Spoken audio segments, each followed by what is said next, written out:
Today's headlines brought to you by Malabar golden diamond. ഈ മലയാളി വാർത്തയിലേക്ക് എല്ലാ പ്രേക്ഷകർക്കും സ്വാഗതം. നോക്കാം ഇന്നത്തെ പ്രധാന വാർത്തകൾ.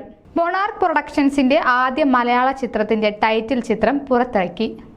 മലങ്കര ഓർത്തഡോക്സ് സഭയുടെ നോർത്ത് ഈസ്റ്റ് അമേരിക്കൻ ഭദ്രാസന family and youth conference registration kick off Staten Island Saint George Malankara Orthodox ഇടവക മാർച്ച് 16 വേദിയായി.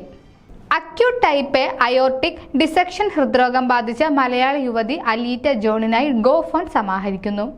ന്യൂയോർക്കിൽ ഇന്ത്യയുടെ ഡെപ്യൂട്ടി കോൺസുൽ ജനറലായിരുന്ന വരുൺ ജെഫ് മാർച്ച് 20 വിരമിച്ചപ്പോൾ ട്രൈസ്റ്റേറ്റ് സമൂഹം ഹൃദ്യമായ യാത്രയയപ്പ് നൽകി. Knanaya Catholic Congress of North അമേരിക്കയുടെ പുതിയ ജനറൽ സെക്രട്ടറിയായി വിപിൻ ചാലുങ്കലിനെ തിരഞ്ഞെടുത്തു. യാത്രക്കാരുടെ അവകാശങ്ങളെക്കുറിച്ചും നിയന്ത്രണങ്ങളെക്കുറിച്ചും യാത്രക്കാർക്ക് പൂർണ്ണമായ അറിവുണ്ടെന്ന് ഉറപ്പാക്കാൻ എല്ലാ വിമാന കമ്പനികൾക്കും directorate general of civil aviation നിർദ്ദേശം നൽകി. കാനഡയിൽ അധികാരമേറ്റ് 9 ദിവസം മാത്രം എത്തിയപ്പോൾ പ്രധാനമന്ത്രി മാർക്ക് കാർണി ഇടക്കാല തിരഞ്ഞെടുപ്പ് വിളിച്ചു. ഹ്യൂസ്റ്റൺ പെന്തക്കോസ്റ്റ് ഫെലോഷിപ്പിന്റെ വാർഷിക general body meeting March 16. IPCNA അന്താരാഷ്ട്ര കോൺഫറൻസിന്റെ വിജയത്തിനായി ഹ്യൂസ്റ്റൺ ചാപ്റ്റർ. മലയാളികളുടെ പ്രിയപ്പെട്ട വട്ടുസോഡ രൂപവും ഭാവവും മാറി UK-യും കടന്ന് അമേരിക്കയിലേക്ക്. This news reels brought to you by Malabar golden diamond.